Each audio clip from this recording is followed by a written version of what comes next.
안녕하세요, 여러분. 어렵고 딱딱한 경제책을 쉽고 편하게 읽어드리는 줄라이의 소소한 경제 읽기입니다. 오늘 제가 읽어드릴 책은 앞으로 5년 미중 전쟁 시나리오에서 트럼프 정책의 핵심, 인프라 투자의 미래입니다. 2018년에 트럼프에게 가장 중요한 정책은 무역 전쟁이 아니라 인프라 투자다. 트럼프가 표면적으로 무역 전쟁을 거론하면서 최대 압박 전략을 사용하는 것은 자신이 원하는 무언가를 얻기 위해 판을 크고 시끄럽게 흔들어서 협상력을 키운 다음에 진짜 협상을 시작하는 방법이다. 트럼프에게 무역 전쟁은 다른 것들을 얻어내기 위한 압박용 카드다. 미국 외부에서 얻고자 하는 것은 단기적으로는 제조업 리쇼어링, 무역협정 개정, 방위비 분담금이나 무기 구매액 증가이고 장기적으로는 중국과의 금융 전쟁이다. 먼저 단기적 예측을 해보자. 트럼프가 승부수로 던진 대규모 인프라 투자안은 리쇼어링 정책, 감세 정책, 그리고 1918년에 강력하게 실시하고 있는 무역 전쟁과 맞물리면서 2018년에서 2019년까지 상당한 효과를 거둘 듯하다.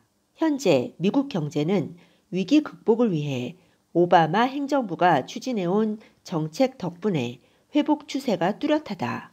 이런 추세와 맞물려 대규모 투자가 시작되면 단기적으로는 거시 지표에 분명한 효과가 있을 가능성이 크다. 미국 경제 역사상 최장 기록인 빌 클린턴 행정부 시절의 120개월 연속 경기 확장 기록을 깰 가능성이 크다. 1918년에서 19년에 단기적 효과가 거시 지표에서 분명한 숫자로 나타난다면 트럼프는 이를 2020년 재선에서 승리하는 데 필요한 경제적 성과로 내세울 수 있다. 중기적 예측을 해보자.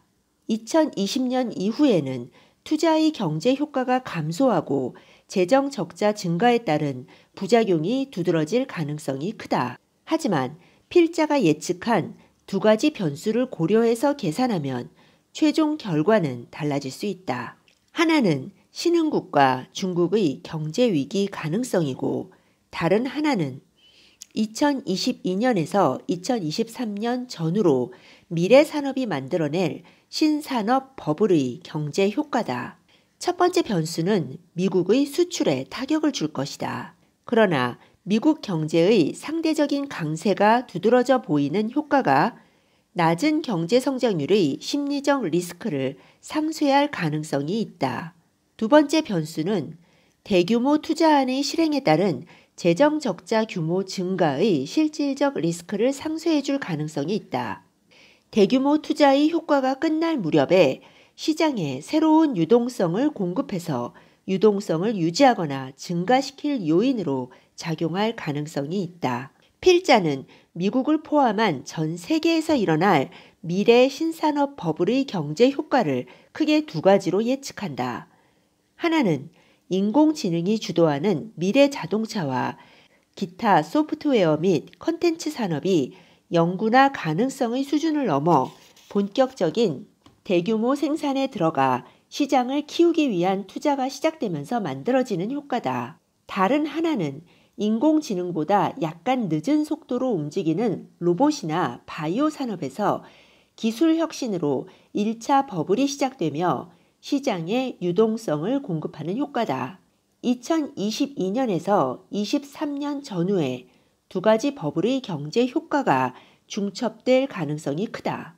필자의 예측이 현실이 된다면 트럼프는 미국 역사상 가장 운이 좋은 대통령 중 한 사람으로 역사에 기록될 것이다. 장기적으로는 어떨까? 트럼프의 대규모 투자로 인한 재정 적자 증가는 감세안과 더불어 미국의 국가 부채 증가 속도를 빠르게 할 것이 분명하다. 하지만 트럼프가 부채 증가를 무서워할 것이라는 생각을 버려야 그의 행동을 이해할 수 있다. 트럼프는 부채 증가에 눈 하나 깜빡하지 않는다. 트럼프가 스스로 자랑했듯이 그는 평생 빚을 교묘하게 이용해서 사업을 해온 사람이다. 그에게는 미국의 미래 경제를 심각하게 고민할 정도의 애국심이 없다. 미국 자체로도 얼마든지 화폐 가치를 하락시켜서 국가 부채의 실질적 부담을 줄일 수 있는 제1기축통화라는 강력한 무기를 가지고 있는 나라다. 더 중요한 점은 미국이 가지고 있는 자원의 잠재력이다. 미국의 셰일 에너지 매장량은 미국의 국가 부채를 모두 갚고도 남을 정도로 많다.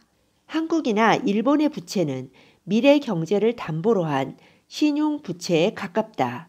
그러나 미국의 부채는 다르다. 미래 경제의 신뢰도 자체도 다르지만 실물 자산을 담보로 가지고 있다. 미국 민주당도 인프라 투자에는 반대하지 않는다. 민주당도 1조 달러 규모의 인프라 투자안을 가지고 있었다.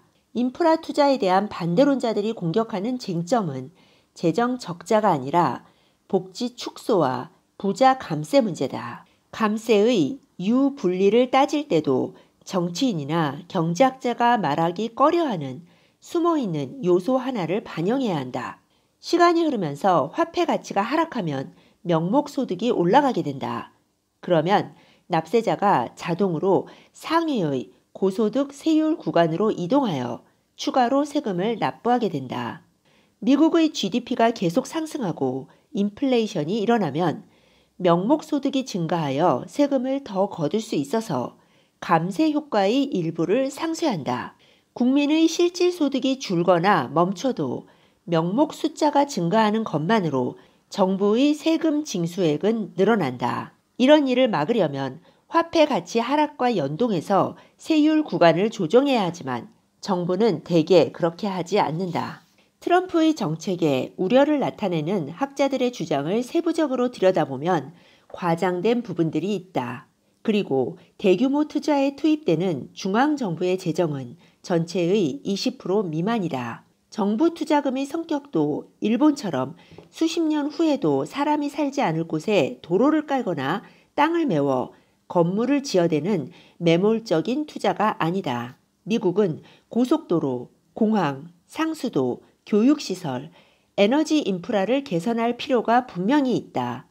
인프라를 개선하지 않으면 성장에 한계가 있다. 당장 10년 동안 줄어드는 세금 때문에 재정적인 부담은 있겠지만 장기적으로 봤을 때 미국 경제에 도움이 되어 회수 가능한 부채라고 봐야 한다. 감세 정책만 실시한 레이건 시대와 달리 트럼프의 감세 정책에는 숨겨진 장치가 두 개 있다. 하나는 리쇼어링 정책의 일환으로 감세를 사용해서 미국 외부에서 돈이 들어오는 길을 강제로 열었다. 다른 하나는 미국 밖으로 돈이 나가는 문을 강제로 닫는 장치가 있다. 미국의 세제를 국제주의에서 영토주의로 바꿔서 미국 기업이 해외 자회사 등에서 수령하는 국외 원천 배당 소득을 과세 범위에서 제외했다. 그리고 미국 기업 및 해외 관계사가 보유한 무형 자산에 의해 발생한 해외 소득에 대한 세금을 낮추었다. 미국의 높은 세율을 피하기 위해 지적재산권을 세금이 낮은 국가의 관련 회사로 옮기는 것을 규제하려는 목적이다. 이처럼 트럼프는 무역전쟁과 통화정책을 감세 정책과 동시에 구사한다. 추진 방식도 여느 정치인 출신의 대통령과 다르다. 트럼프는 미국이 가진 절대적인 힘을 내세워 억지와 협박을 가한다. 욕은 엄청나게 먹지만 실제로 돈은 번다. 미국의 패권은 근본적으로 경제적, 군사적 힘에서 나온다.